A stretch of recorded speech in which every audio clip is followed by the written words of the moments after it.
The last act of the Master Singers of Nuremberg, Richard Wagner's most joyous opera, rings out in the vast auditorium of the Festival Theatre in Bayreuth.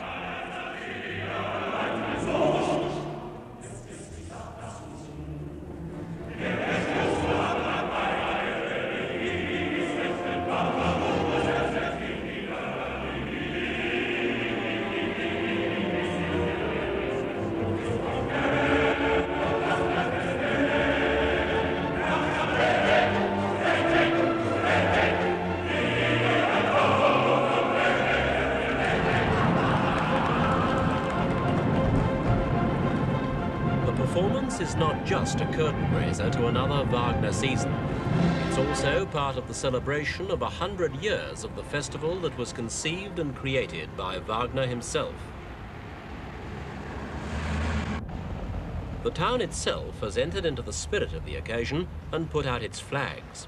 They're to be seen everywhere, and especially around the huge theatre, the Festspielhaus as it's known in German, which in every other respect is virtually unchanged on the outside since Wagner staged the first performance here in 1876 of The Ring of the Niebelung, his epic four-part music drama of greed, intrigue, love and death among the mythical characters of North German folk legend.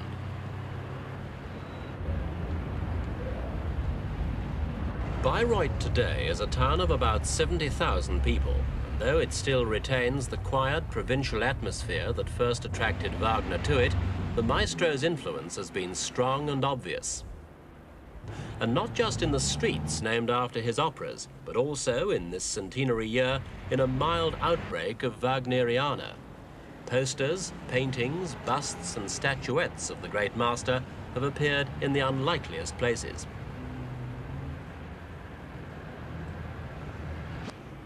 Another innovation this year, Wagner's house in Bayreuth has been given $1 million facelift and opened to the public as a museum. Until recently, it was still used as a family home. This is Vaughn Freed, a name Wagner chose to describe his feelings about it. On its facade, the inscription says, "This house, where finally ends my quest, shall be called Yearning's Rest." Vaughn Freed is also Wagner's last resting place. When he died in Venice in 1883, his body was brought back for burial in the grounds. His grave is rarely without flowers.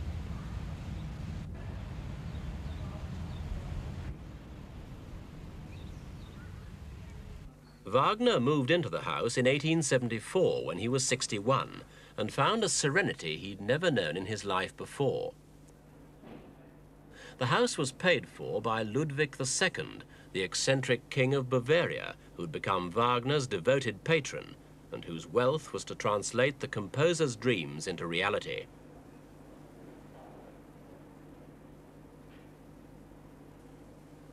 With his wife Cosima, the daughter of Franz Liszt, Wagner set to work to complete the immense ring cycle on which he'd worked for 25 years. The first two operas, Rheingold and the Valkyries, had received their premieres at Ludwig's behest in Munich. Now Siegfried and Götterdämmerung were finished.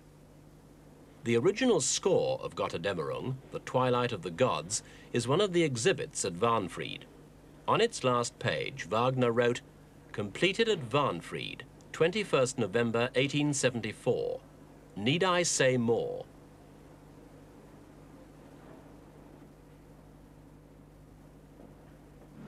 When Wagner first came to Bayreuth, he considered staging the Ring in the town's existing opera house, the Margravial. It was a beautiful 18th century building with a large stage, but Wagner rejected it because its auditorium was too small. The town council then generously offered him a plot of land on the fringes of the town, the famous Green Hill, on which Wagner began to construct a building worthy of his monumental works, the building we know today. Working closely with the architects, Wagner planned the new building from the inside, beginning with technical equipment and concentrating on the functional qualities of the theatre. All ornate decoration, even on the exterior, was vetoed. The sole aim, said Wagner, was the most perfect scenic and dramatic performances that the artistic ability of our present age allows. The orchestra was placed in a sunken recess between auditorium and stage in such a way that it was invisible to both performers and public. Wagner called it the mystical abyss, separating but not obscuring the audience from the scene, the real from the ideal. The auditorium was steeply raked, giving it the character of an ancient amphitheatre.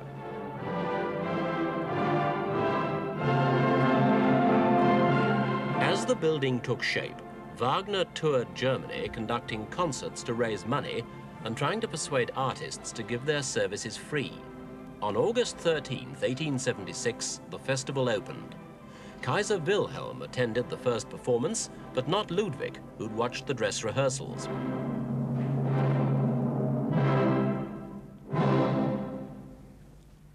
In the theatre's foyer today is a stone commemorating the event. The Ring was performed 3 times during that first festival. Although it appeared to be successful, Wagner himself was disappointed with the artistic results. Commercially, too, the festival failed. Not all the tickets were sold. Some of those that remained at the box office are now museum pieces in Vaughn Freed. Ludwig supplied 400,000 marks in credits that had to be repaid from royalties after Wagner's death. And the composer himself committed over 170,000 marks of his own money. Today, 100 years later, unsold tickets are unheard of. At every festival, unlucky Wagner lovers parade in front of the theatre before each performance, appealing for any spare tickets which theatre-goers might want to get rid of. Some of the ticketless devotees go to extreme lengths to advertise their plight.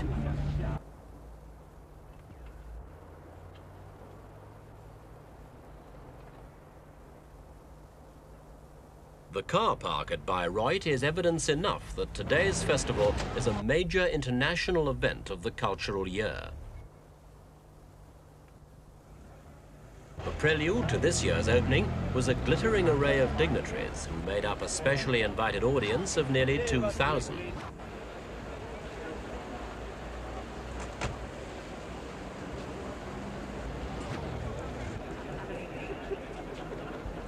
Among the guests, the Begum Aga Khan.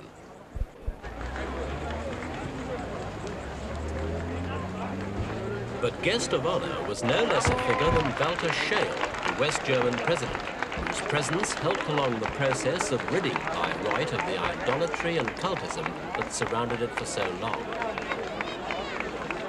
The nationalistic emotions engendered by Wagner's works were encouraged to the full by the Nazis before and during the Second World War.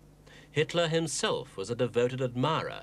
The epic scale of the music dramas and their mystical themes appealed to his megalomaniac tendencies. The denazification of Wagner was a theme of President Scheel's speech. He saw Wagner and Hitler as the products of the same German irrationality and concluded that German masters could only be properly honored alongside all great artists of the world. Only when Wagner was brought down from the clouds of myth and placed among other great composers would he finally become reconciled with democracy. That